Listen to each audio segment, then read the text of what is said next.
கந்து வண்டியில் மீண்டு வந்து, இல்லை நான் கந்து வண்டியில் வாங்கி வியாபாரத்தில் பண்ணி நான் சம்பாரிச்சேன்னு சொல்லி ஒருத்தர் கிடையாது. கந்து வட்டியில் வாங்கி என் குடும்பம் வீட்டு கடனை வாங்கி நான் அடைச்சேன்றது ஒருத்தர் கிடையாது. இது எல்லாருக்கும் தெளிவாக தெரிஞ்சும் அங்கே போகிறதுக்கு என்ன காரணம்னா, குறுகிய நாளில் ஒரு பணம் வந்துடும் கட்டிடுவேன். அந்த இடம் நான் பார்த்த வரைக்கும் உறுதியாக எப்படிப்பட்ட நபருக்கும் அந்த குறுகிய காலத்தில் வரக்கூடிய பணம் வருவதே கிடையாது. அவங்க எதிர்பார்க்குற பணம் வருவதே கிடையாது. அதை நம்பி தான் இவங்க இங்கே போகிறாங்க. இதுலேருந்து அவங்க மீண்டு வந்ததும் கிடையாது. சார், இப்போ எனக்கு என்ன ஒரு கேள்வி என்னன்னா, ஒருத்தருக்கு வந்து கடன் இருக்கு, அதை வந்து ரொம்ப நெருக்கடியாக இருக்காரு, கந்து வட்டிக்குள்ளே போனால் மட்டும்தான் பணம் சீக்கிரம் வரும், அதுக்குள்ளே போயிட்டு கடன் அடைச்சலான்னு சொல்லிட்டு ஒரு இதோடு இருக்கார். ஆனால் அவருக்கு கடனையும் அடைச்சாகணும், அட் த சேம் டைம் கந்து வட்டிக்குள்ளேயும் போகக்கூடாது. கந்து வட்டிக்குள்ளேயே போகாமல் இவர் கடன் நெருக்கடியை எப்படிலாம் குறைக்கலாம் சார்? என்னென்ன வழிமுறைகள் பின்பற்றினா அந்த கடன் நெருக்கடியை குறைக்க முடியும் அவரால்? கண்டிப்பாக. இப்போ இவங்களுக்கு நெருக்கடின்னு பார்த்தீங்கன்னா, உறவினர், நண்பர், இல்லை வங்கி, இல்லை நிதி நிறுவனம், இல்லை தனியாக வீட்டு பக்கத்தில் கொடுத்த கடன். அதிகபட்சமாக 4 சேனல் தான் இருக்காங்க. 4 சேனல் தான். 4 சேனலில் பெரும்பாலும் போகிறது வந்து இப்போ உறவினர், நண்பர்கள் பெரும்பாலும் போயிடுவாங்க, வாங்கிடுவாங்க.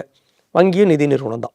இந்த வங்கி நிதி நிறுவனத்தில் இதில் யோசிச்சு பாருங்கள், வங்கி நிதி நிறுவனம் இவங்களுக்குலாம் வந்து நம்ம நிறைய பேப்பரில் படிப்பு நிறைய சொல்லுவாங்க, வங்கி ஆள் வந்து மிரட்டி வாங்குறாங்க, த்ரெட்டன் பண்ண. என்ன வேணா இப்போ அதெல்லாம் பெரிய லெவலில் குறைஞ்சிருக்கு.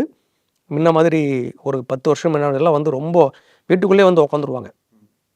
வீட்டுக்குள்ளே உட்காந்து எழுந்தே போக மாட்டாங்க. கந்து வட்டி கொடுக்கணும்ல வீட்டில் வந்து உட்காருவாங்க. கந்து வட்டி வந்து டே 1லேயே வந்து உட்காந்துருவான். அவங்களுக்கு தெரிஞ்சது அது ஒன்று தான். ஆமாம். வங்கியில் வந்து அதை வந்து கொஞ்சம் லேட்டாக பண்ண காலம் வந்து முன்னாடி 2008, 9, 10, 12, 13 காலகட்டம்லாம் பார்த்தீங்கன்னா அவங்களே வீட்டுக்குள்ளே வந்து உட்காந்த காலம்லாம் உண்டு. இப்போ அந்த முறையெல்லாம் பண்ணக்கூடாது. அதெல்லாம் ரொம்ப மாற்றப்பட்ட நேரம் ரொம்ப வந்துருச்சு இப்போ.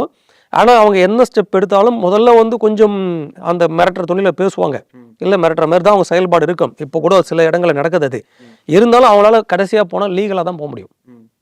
ஒரு நிதி நிறுவனமோ வங்கியோ கடைசியாக போனால் லீகலாக தான் போக முடியும். அதை கடன் வாங்கினவங்க மட்டும் உறுதியாக சொல்ல முடியும்.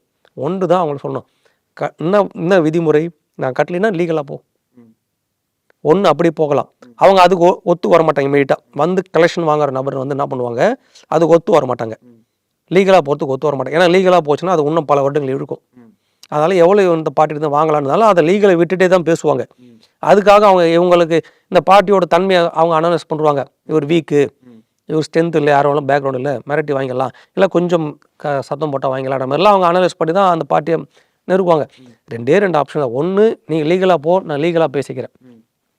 இல்லையா, இவர் லீகலாக போயிடணும்.